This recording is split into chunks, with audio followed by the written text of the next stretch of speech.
It's wonderful to see such a full house, but not a surprise with a speaker such as David Hockney. But thank you all very much for being here.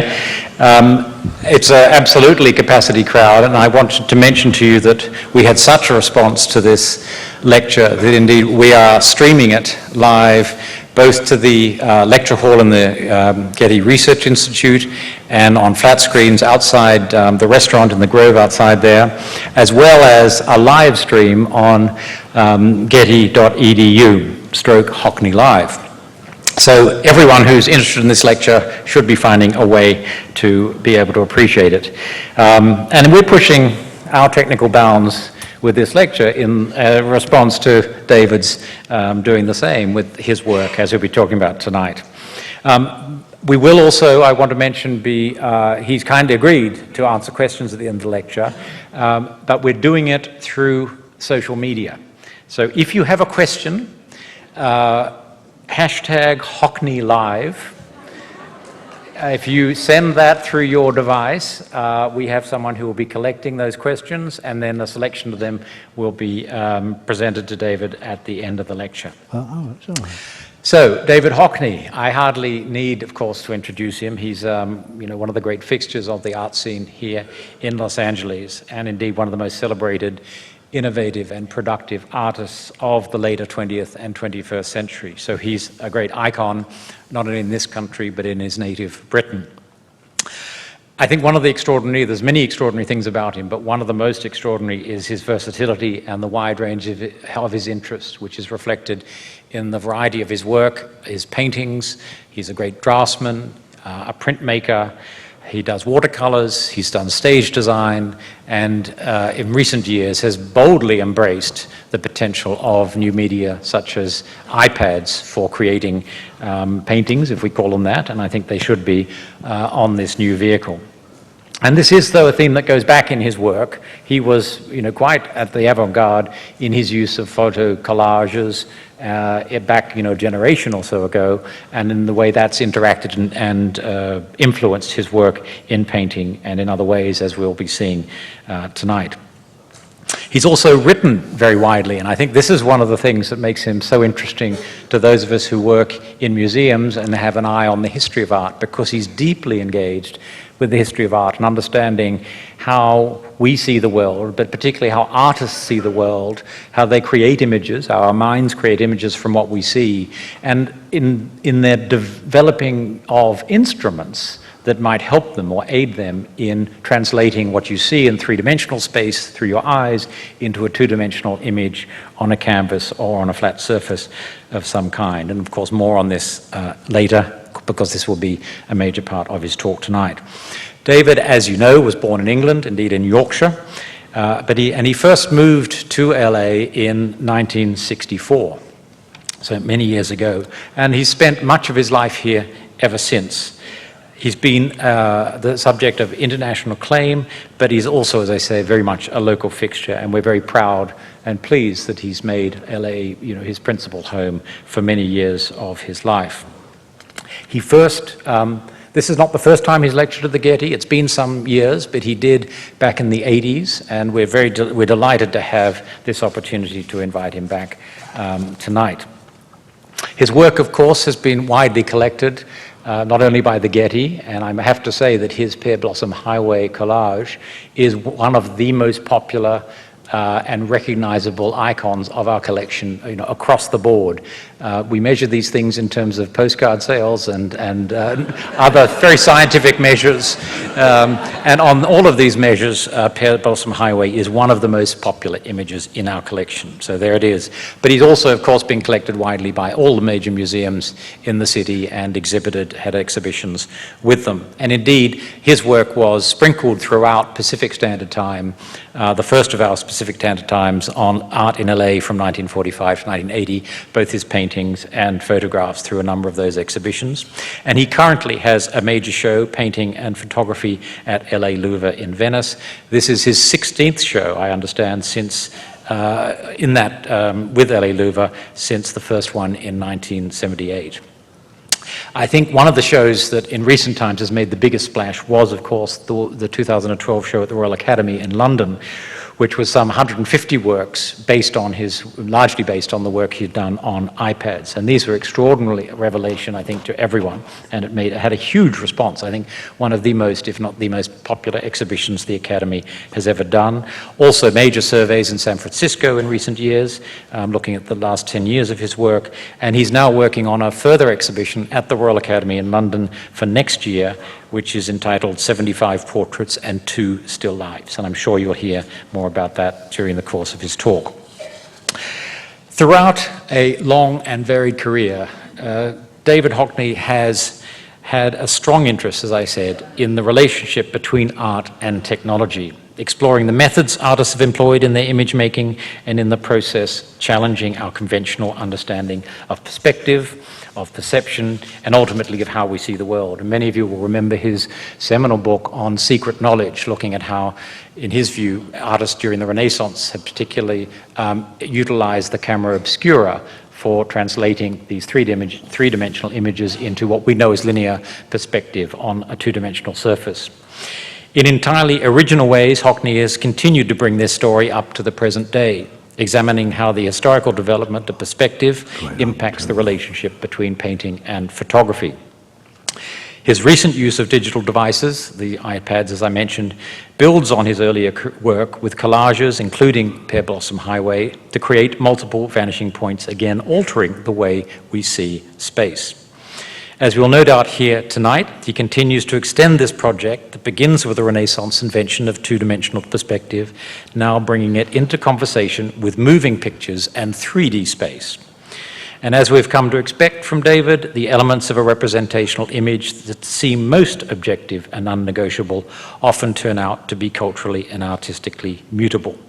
So we look forward to hearing his latest thoughts on this fascinating subject and to seeing the work that has flowed from it.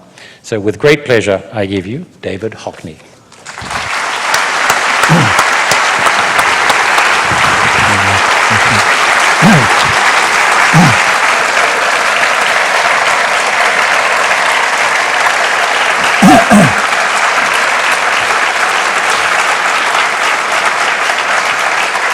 I'm going to begin this talk with a question, really.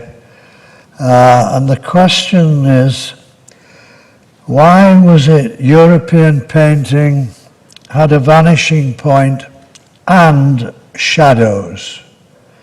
Chinese, Japanese, Indian and Persian, all sophisticated image makers, got along very well without them. Yes, without shadows.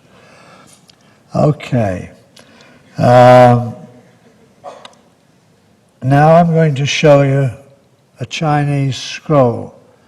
Not many people have seen Chinese scrolls because you have to see them one at a time and you have to roll them. And so they can't be reproduced in a book. The page turns over on itself and so on. So this scroll was laid out in Peking, and JP, my assistant, filmed it, walking along it. You will experience it like the scroll, actually, when it happens. And I think you'll see something very fresh and very new.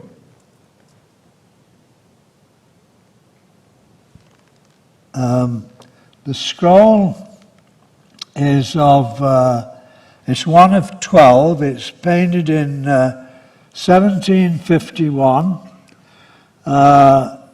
No vanishing points. If it had a vanishing point, at any point, you'd be stopped. It would mean you'd be stopped. And why would you stop? This is a scroll of an emperor taking a tour of the Chinese provinces. He's going to inspect a canal. They put up things here to stop people going on the bridges and things. But you will notice no shadows.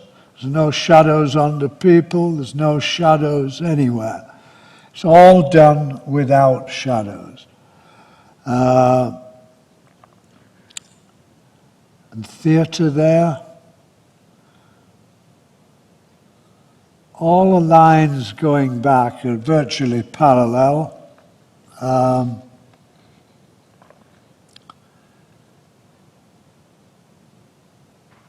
It's a wonderful thing.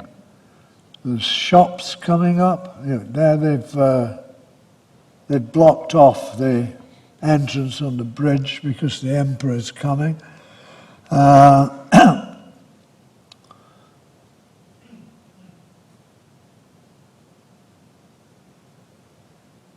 Here's little shops. You can see on the top of the scroll, the people are just nearly as big as at the bottom of the scroll. But later on in the scroll, it'll be a lot farther away. It's a beautiful thing, a beautiful thing.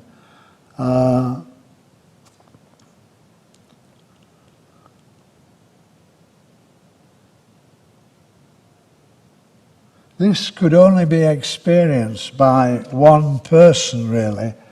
So now, digital photography is opening up these scrolls. I mean,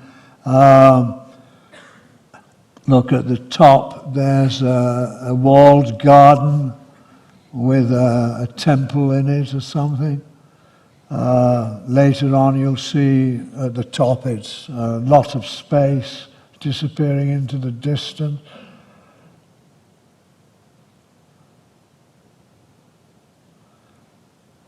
It's a marvelous way to do things. All kinds of little things, incidents down here.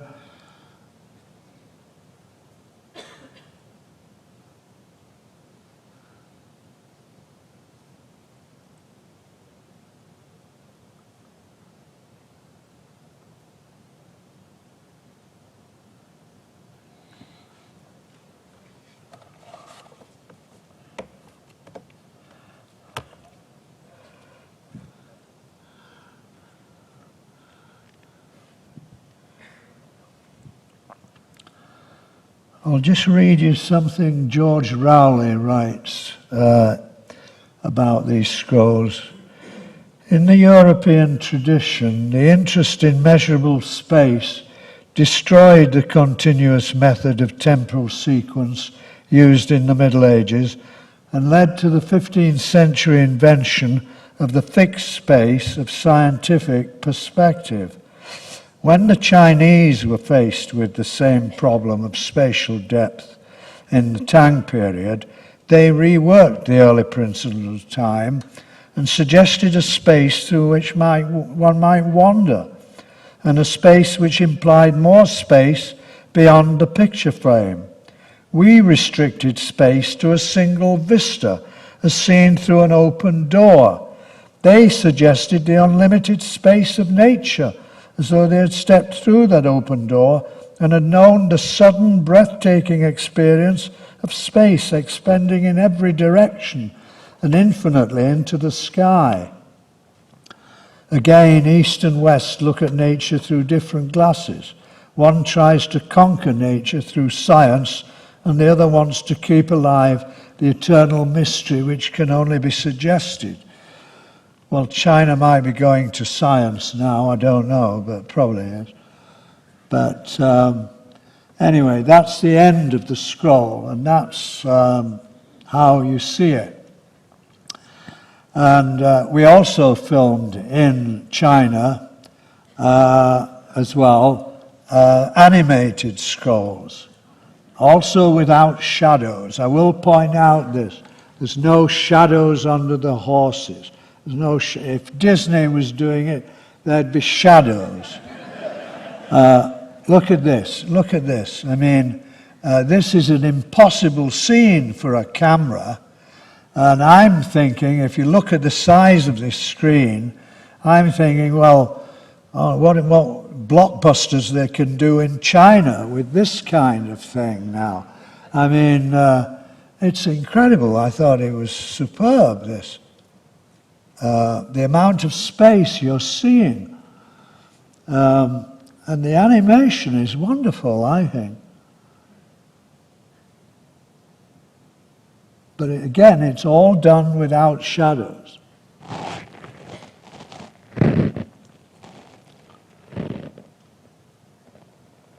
This is on a massive screen in Peking. And you can see me sitting there. Again, no shadows. There'd be, if Disney was doing this, there'd be a shadow meeting the feet to get double animation. But you don't miss the shadows, I don't think.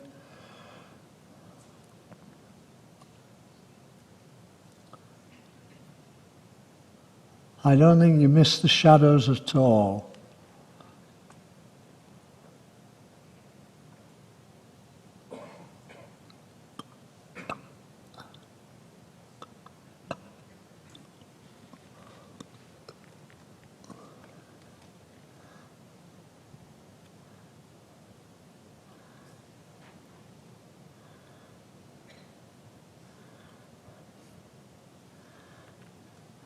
When they all bowed down, you notice they didn't all bow down together.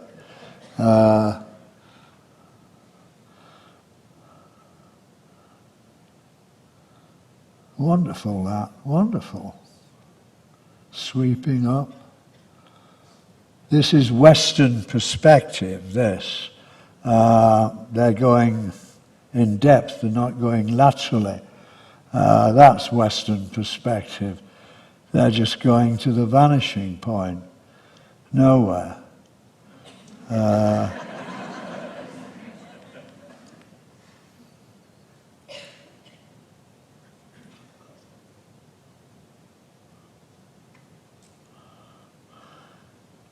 thought it was stunningly done, this. Absolutely stunning.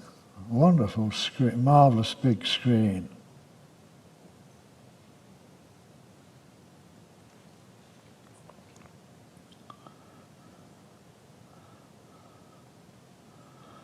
Okay, so this is Persian art, no shadows, no vanishing point. Indian art, no shadows, no vanishing point, no shadows. Indian art, no shadows, no vanishing point. Indian art, no vanishing point, no shadows. A night scene, no shadows. Japanese, no shadows. They don't see shadows. There's a famous remark of the Empress of China when one of the Jesuits painted her. She famously said, "I can assure you the left side of my face is the same color as the right side of my face." Japanese, no shadows, no shadows.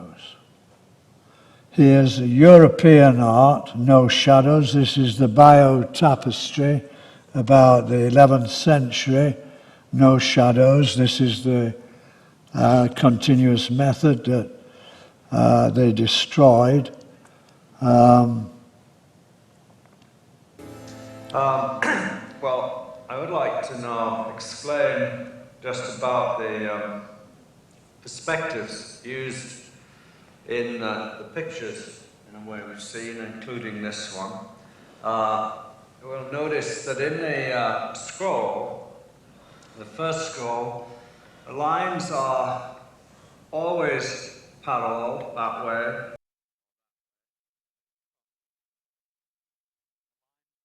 Do not converge, and as they do in the Canaletto. The Canaletto, in a way, belongs to, there's a picture like this. If this is the frame and the edge, here's a horizon, here's a road. The observer, the viewer, is an immobile point outside the picture. Here, this is the viewer. That is a vanishing point. Theoretically, at infinity. Now, if this moves, this moves.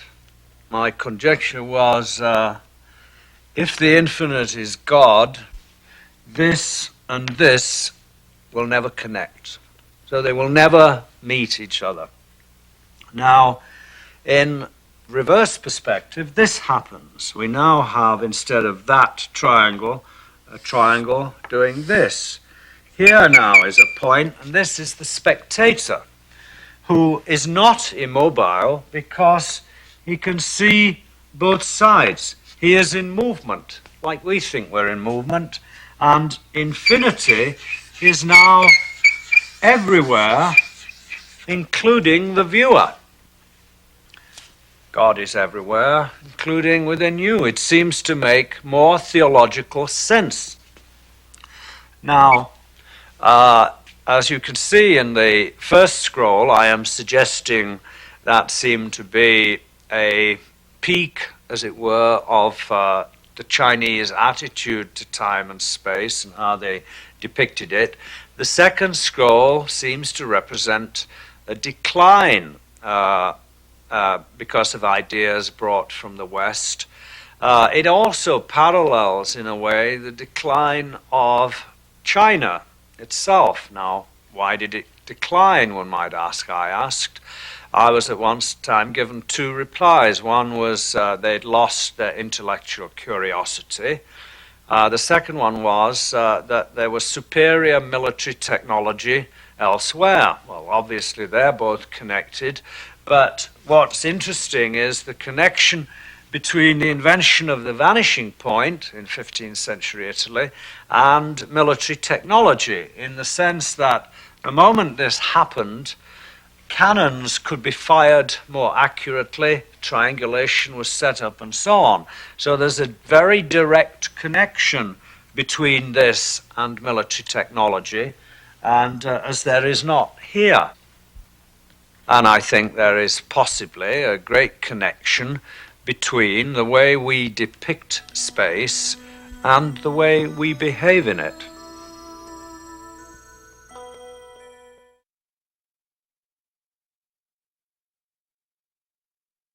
Walking in the Luxembourg Gardens, I photographed a chair walking past it, and then it's in reverse perspective.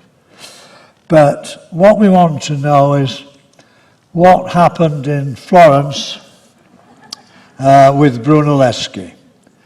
And Brunelleschi, who made the vanishing point. Well, what Brunelleschi did was something very, very simple indeed. You'll see in a minute. They had to open the doors of the Duomo. This was done at 7 o'clock in the morning because I'd calculated the sun would be on the baptistry and it would be dark in here. So we went inside 3 braccia, and then with a 5-inch diameter concave mirror projected the baptistry onto the panel. And that makes a perspective picture. The lens makes the perspective picture. And then Brunelleschi would draw it, and then they'd work out the perspective. I mean, then it was worked out mathematically. And it would be very exciting. But I think this is how it began, because it's the simplest method of all. Just a small mirror. Mirrors, and then you just draw the lines, and it makes a perspective.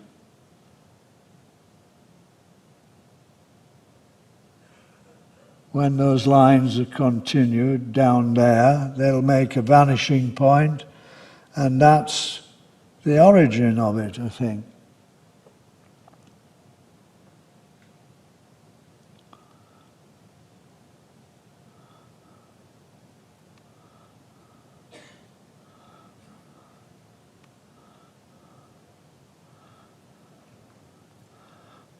This was done in the year 2000, when there was a scientific and art thing in Florence going on.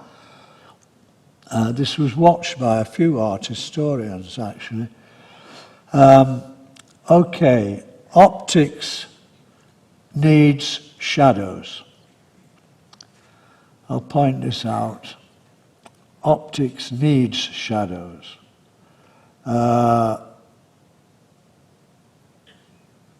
You're going out into the light. Now that's very, very bright light is causing that. Very, very bright light indeed. And, okay.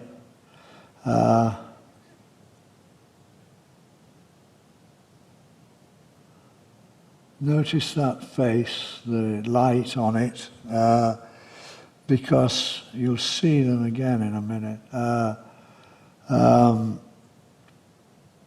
Okay, this was just to show you, in the old way of painting the baptistry, people were close to the baptistry. But I think that's how you feel it in Florence. You do feel close to it. You don't feel the distance away. But now, I want to look at faces. These are faces by Giotto, about 1320. These faces are by Giotto. These now are by Masaccio, and they're very different. They're very, very different. They look more like modern people now. They look like today. And look at the lighting. The lighting is causing shadows, and I think if you look at that and you can see the difference, and I think those heads were drawn with a method I will show you in a minute, because they're drawn in a different way. This was Brad, who I set up outside, and this is using a mirror like Brunelleschi, a 5-inch diameter concave mirror. Projects it, and then he can draw it, or draw the main lines anyway, and I'm sure that's what he did with the faces. And you need the shadows because of the optics.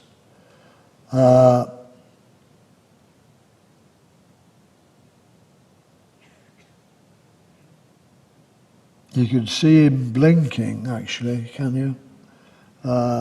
He's blinking. Then I turned the drawing round and I just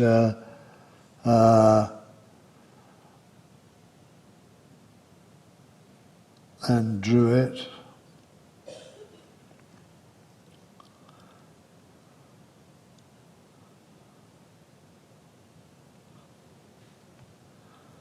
A bit more. And then I thought, well, that's more like those Masaccio heads than the Giotto. Yeah.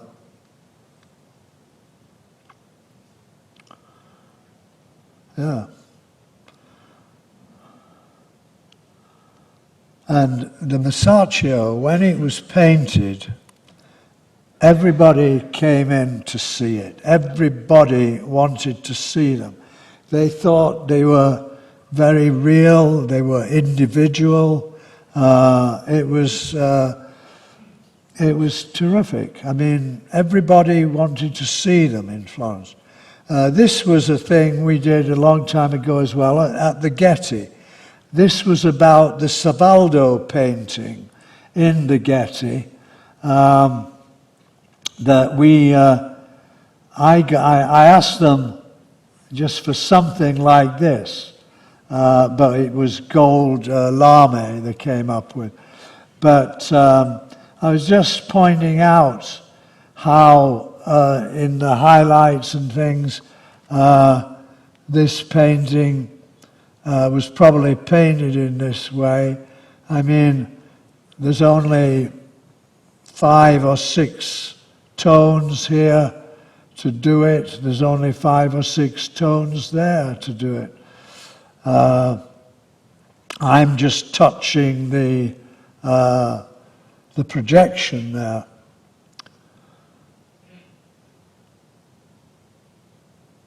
This was a lens, not a mirror, but the mirror was the first thing we used.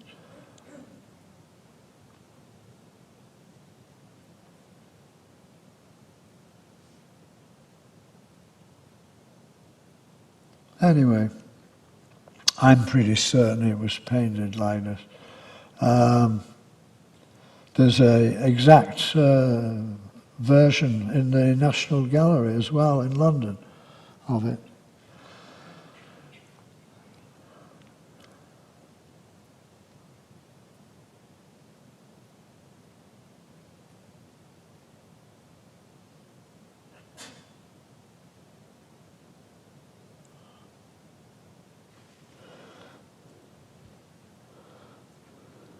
Yeah, I'm just pointing out here how few colors you need to do it. How when you see them all flat now, and my fingers can point to them. It couldn't do it in real life. That's just the shadows. This is shadows, and this is 1420. Okay. Now something of mine. Yes. I'll talk about these now. The photo piece on the right. This is how it was done, mostly. I photographed all the floor and the wall first. Then I put a table in, and because I'm going to be moving, I put it in reverse perspective. Then we put a curtain up. And I had those to begin with when the people arrived. These were ready. And then JP photographed this as an example. So I'm now photographing Brad. I do him first. I call them photographic drawings because I feel I was drawing in, and putting them in space is putting them in drawing.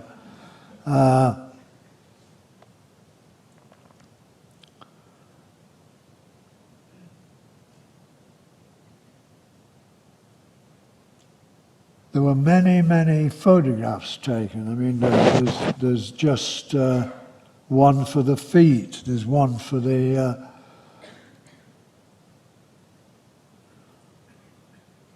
and we don't get a playback on this system. I mean, when I draw on an iPad, you can have a playback, but you can't have a playback for these. And I'm photographing it all the time. Each time there's a vanishing point there because of the photograph.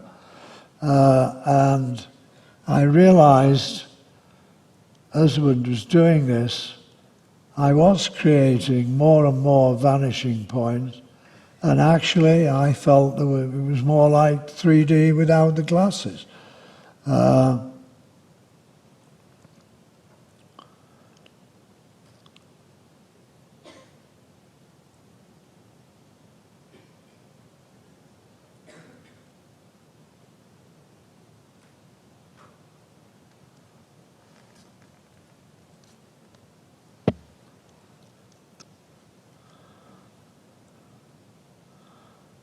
That was a painting done first.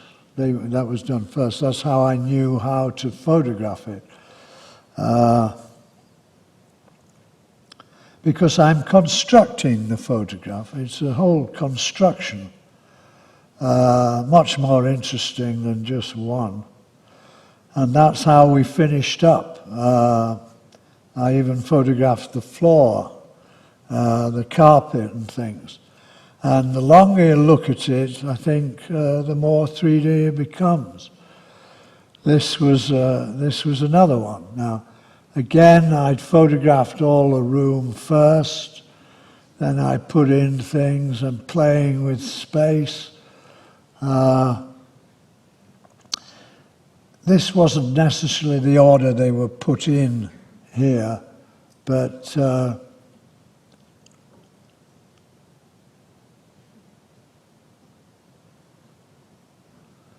it's going to say perspective should be reversed.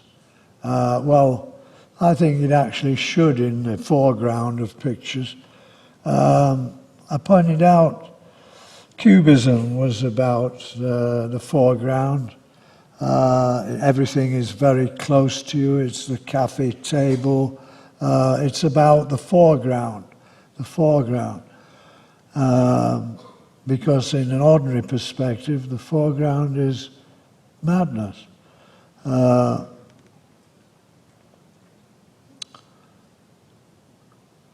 that's how it was done. Then this is another one.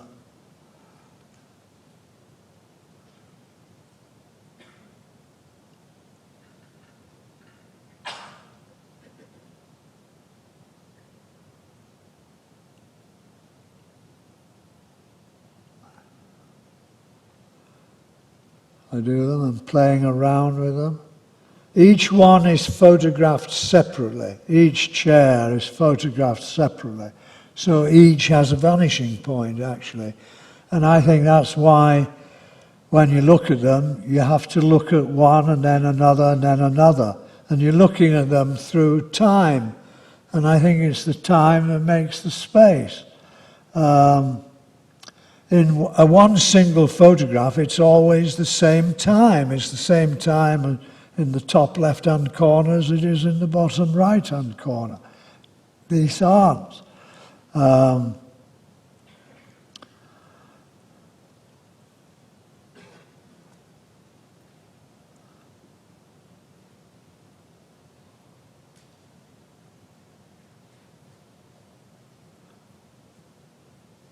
This one, I think, is very 3D.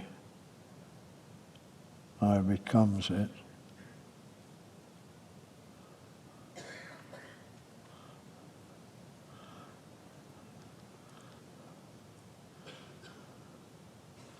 Of course, I put the shadows in at the end because you ground them with the shadow.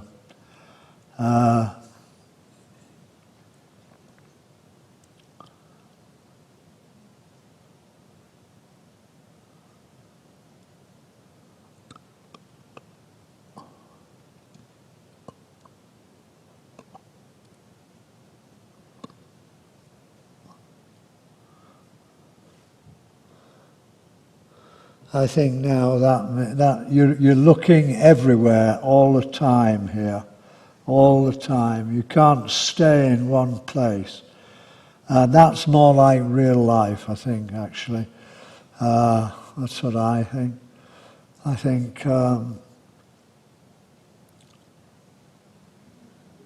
very dimensional, I think.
Yeah, then the shadows went in, you see, yeah.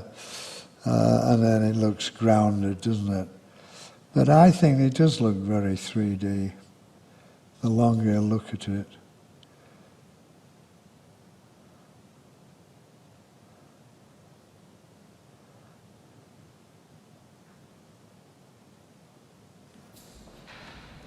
This now is just, this is a film we did of the Royal Academy show.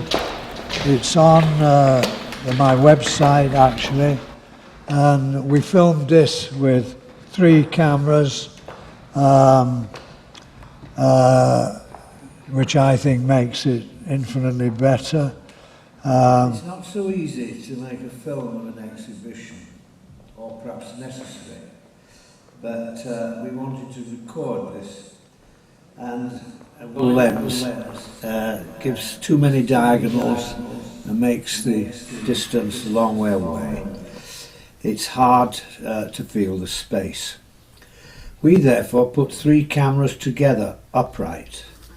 You can see the joins here.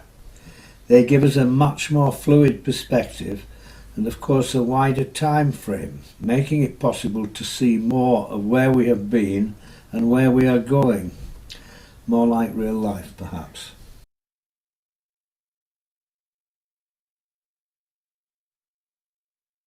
Thing I thought was like a scroll. It's also like a scroll. It's of some jugglers. It doesn't have many shadows either because there was just a skylight above. And it plays with time and space.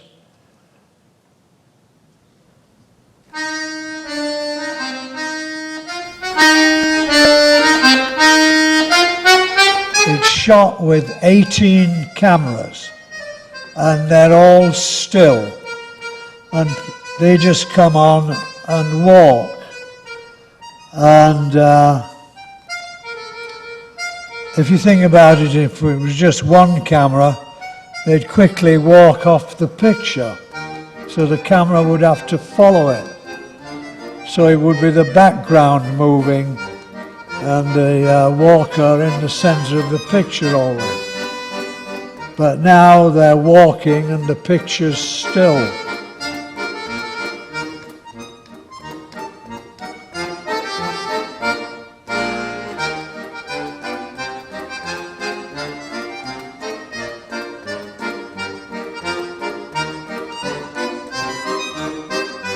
It is like a scroll in that it was filmed looking down, so when they go around, they'll be on a different level.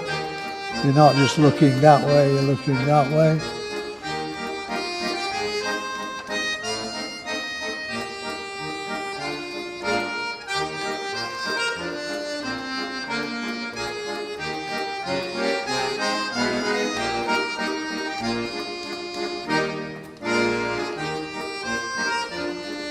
There was 12 jugglers. And I did this because I know movies need movement.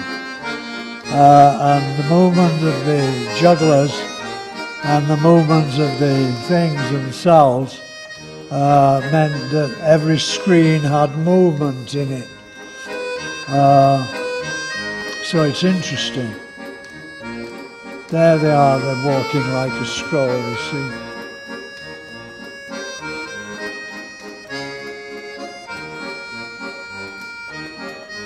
They walk round 3 times and then go off.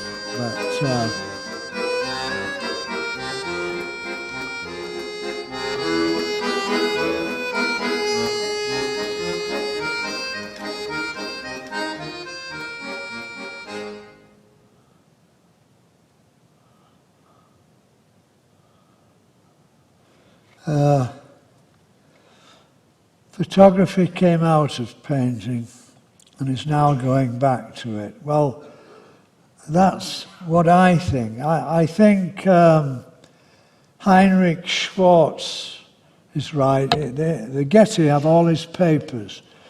Heinrich Schwartz said the spirit of photography was a lot older than its history.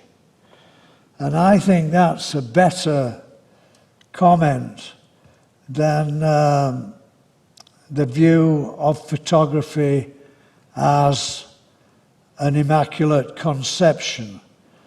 which is really the Museum of Modern Art. They think photography was a modern invention and absolutely, ultimately modern. And that's their view, but I do not share it. I think it's a lot older than that. And, okay, wait a minute.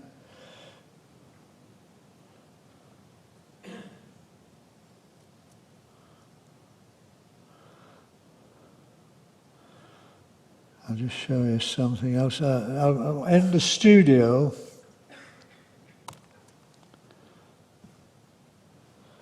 why won't it go? Oh yeah. In the studio, there are these portraits. These were taken with an iPhone. This is an iPhone picture, actually. And when you do a panorama on an iPhone, it shoots just a little bit at a time, so you get this marvelous new perspective that's smooth, and the room is more like that. Anyway, these portraits I was doing, and I am going to show them, all these portraits at the end. I'm going to show them all next year in London, and I'll show them in LA eventually because I painted them here. That this is what they are. There's 75 of them and 2 still lives.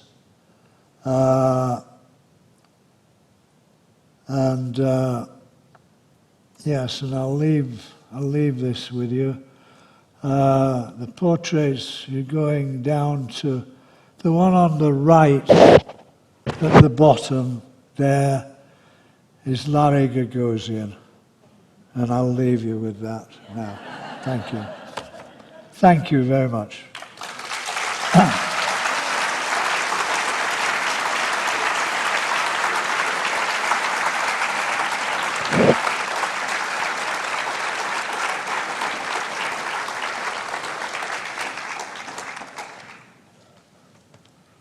So we have some questions. Okay. From out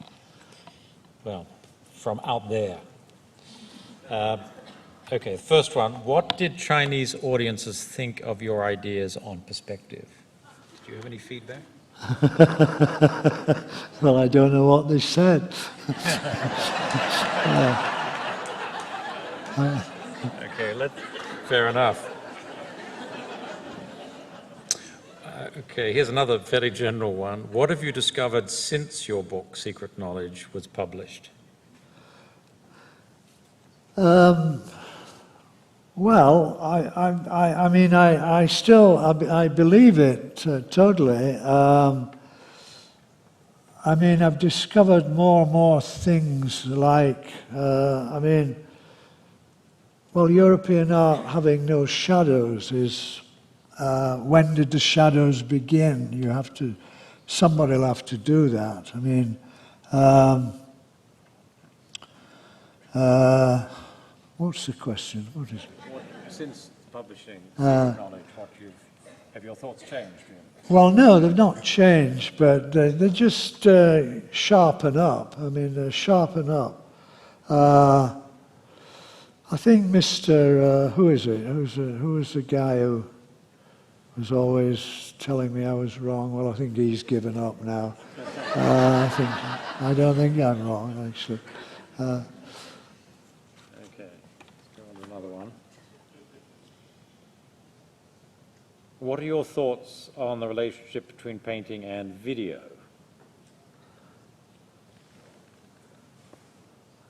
Well, video brings its time to you, and you bring your time to painting. And that difference will always be there. Big difference. Yeah. I'm going to interject my own question, at this point.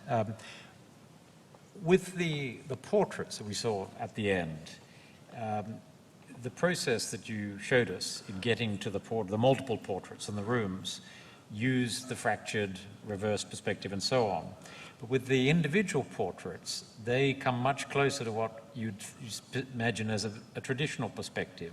Yeah. Is that intentional, or is that a function of the fact that there's only one entity? Well, There's one entity in the room. Well, the portraits are done.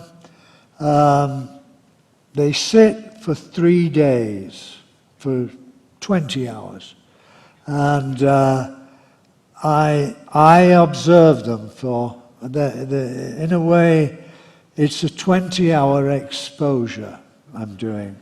I don't use optics, I don't use anything. I'm just drawing and painting the people sitting there. And they sit there for 3 days, about 6-7 hours a day, and I paint them. And I've now done 75 of them. They differ, of course, but I think most of them are pretty good. Anyway. They're all individuals. They are all individuals, and they look like individuals. The mass world is over, isn't it? Mm-hmm. Do you believe that digital art, such as iPad, will gain full acceptance by the art world as a serious medium? Well, anything. I mean, anything can be a serious thing. I mean, you don't need gold to make art. You don't. You can make it from anything, actually. I mean, the digital revolution is very, very big. I mean, it's the digital revolution that got that massive screen in China. I mean, it's the digital revolution. We could photograph these things. I mean, it's an amazing thing, the digital revolution. I mean, yeah, I mean, anything can be made into art, anything at all. You don't need even an iPad, yeah.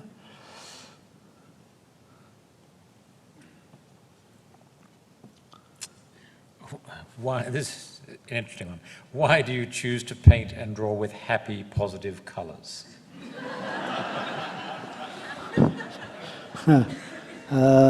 Why not?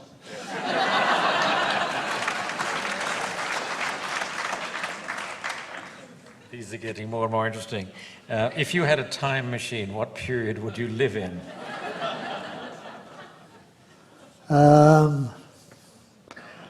Well, I think my life's been rather good, actually. I mean, I lived in the second part of the 20th century, which was a lot better than the first part, wasn't it? The first half was terrible.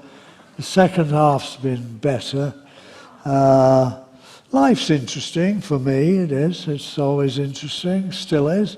Even though I'm a smoker, I think it's still interesting. And,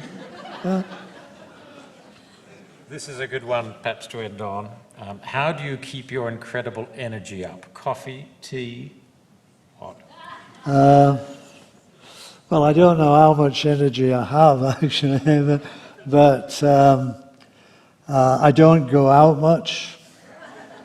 I do smoke. I don't go out. I eat in. Most restaurants are too noisy for me.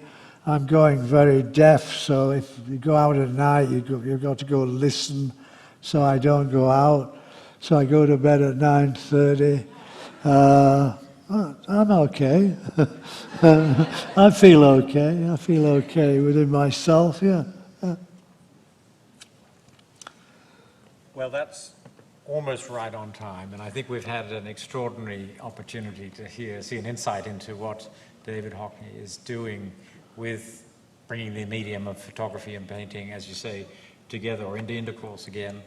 And we look forward to seeing, if those of us who can, the exhibition in London and following the next chapter of a very interesting book. Thank you very much. Well, we are doing a book on